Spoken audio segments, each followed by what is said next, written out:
May the words of my mouth and the meditations of all of our hearts be acceptable in your sight, O Lord, my rock and my redeemer.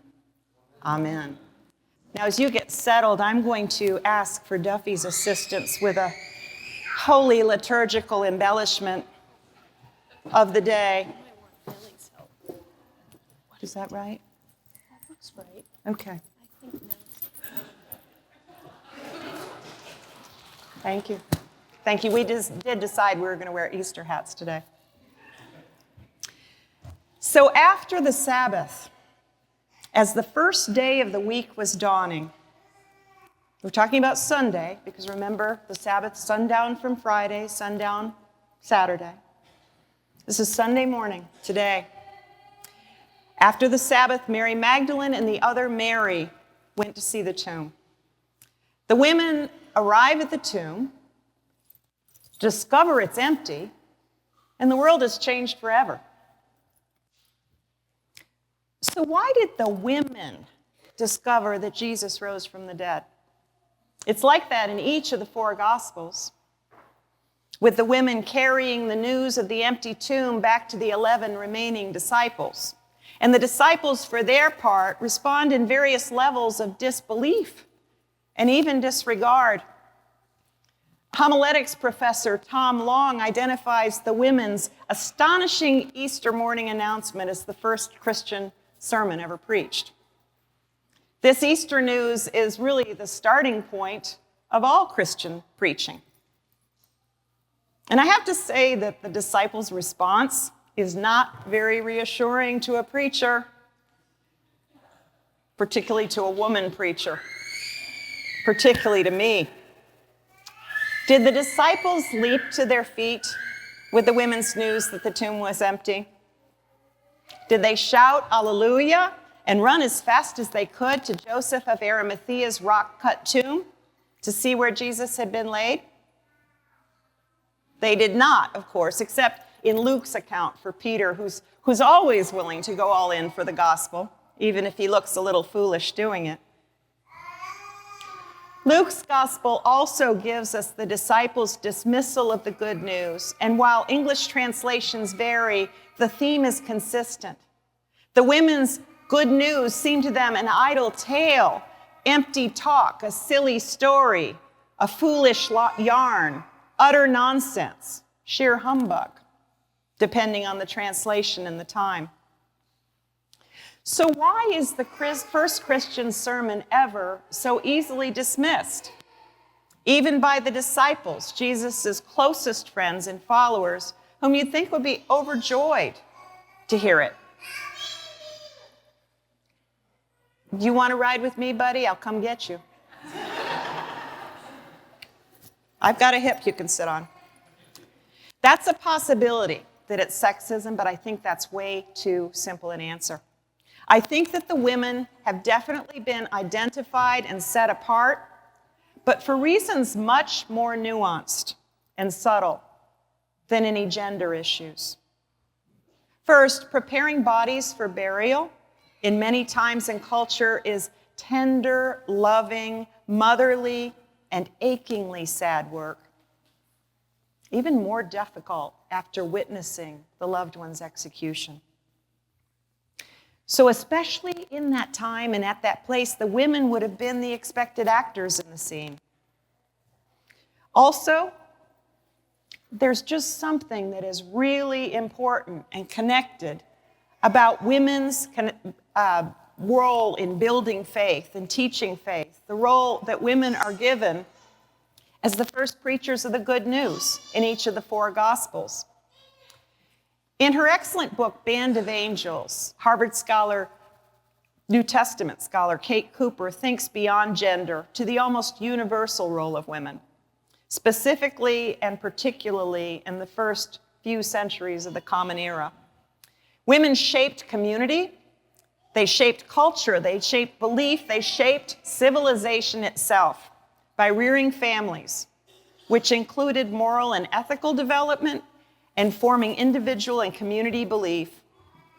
Through storytelling and teaching, they formed humanity from birth. What if the women found the empty tomb and preached the first sermon of the resurrection to the disbelieving disciples to separate clearly the gospel message from politics and power, instead of weaving it into the very fabric of families and communities through nurturing and feeding and supporting and storytelling? During Eastertide, we will see many women in the book of Acts. Remember Lydia, the seller of purple cloth, Dorcas, Mary, Rhoda, Prisca, and others. Women were the heads of large households, even households that were leaders in commerce, like small businesses. Early Christians worshiped in house churches, like Emmanuel, right? Worshipped in house churches made up of extended families and all of the domestic, craft, and trade workers that supported the life of that household. And when the head of the household converted, the whole household converted along with her. And just for context here, we know that we are a descendant of a house church at Emmanuel, not only in the past centuries, but in our times. We are a descendant of house church, with domestic workers and tradespeople and craftsmen meeting in the kitchens of Newport's big houses until donors from Trinity formed the trust that built and houses and holds Emmanuel today. We have all three of our Emmanuel trustees here in the congregation. Notice how many of the Apostle Paul's letters begin with greetings to women and to their households.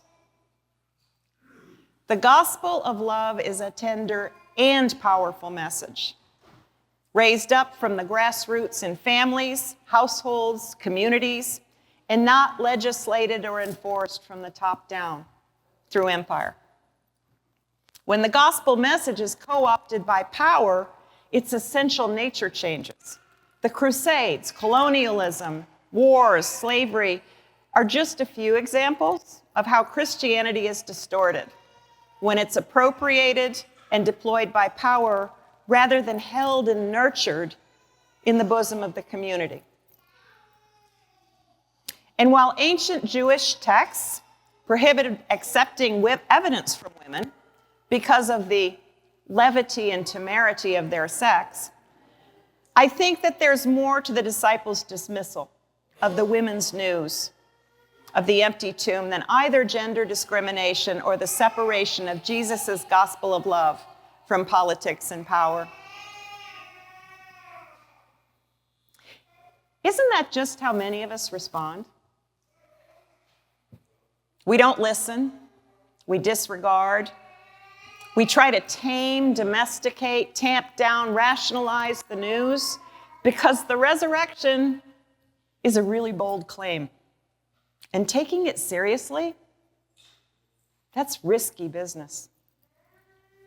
Putting our trust in Mary Magdalene's and the other Mary's first Christian sermon or any other sermon ever preached, starting from the standpoint of the empty tomb, means taking the risk of letting the gospel affect our lives. This is terrifying, right? Risky business indeed. We heard in this morning's gospel reading that the guards shook and became like dead men at the sight of the angel, and they hadn't even seen the empty tomb yet. And Mary Magdalene and the other Mary, they hear the angel's message and run to find the risen Jesus with both fear and great joy. As Wheaton College professor in the New Testament, Asa Macaulay, wrote, "They are afraid because they recognize that God's power is on the loose and might very well unsettle the world." Author Annie Dillard said the same thing, wondering whether modern Christians really understood the unbridled power of the gospel of love. The churches are children playing on the floor with their chemistry sets, mixing up a batch of TNT on Sunday mornings. It is madness to wear ladies' straw hats and velvet hats to church. We should all be wearing crash helmets. Ushers should issue life preservers and signal flares. They should lash us to our pews. I'm not saying you're not safe here at church. any more than the women preaching the first ever Easter sermon were saying that the empty tomb is not good news. I'm saying that the good news is powerful, and our response to it can be powerful too. It's easy to miss that. It's easy to miss that among all the alleluias, but Mary's fear was really reasonable. They had gone to the tomb to bury Jesus. They knew the rituals of grief, but they had no idea, literally no idea, how to be agents in God's great plan of salvation. Is that us today? We know how to grieve. We know how to name the things that wound us. I know everybody has one: aging, loss, illness, unemployment, food insecurity, housing scarcity, war, fractures in our common life.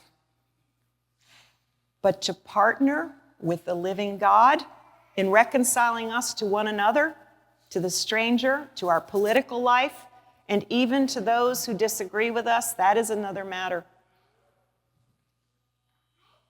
I have to say that I totally get that the Marys were both joyful and terrified.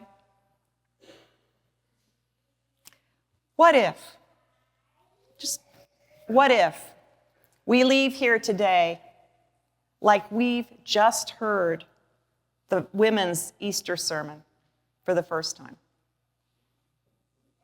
Not like it's old hat or an old yarn, foolish tale, idle tale, but instead the mind-bending news that love and not death has the final word.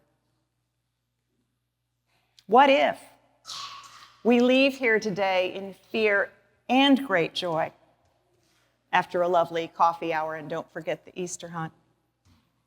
What if we leave here in fear and great joy and hightail it home, back to our own Galilees, and away from the death of the cross and the tomb, back into life in the world, healing the sick, casting out demons, feeding the hungry, and welcoming the stranger?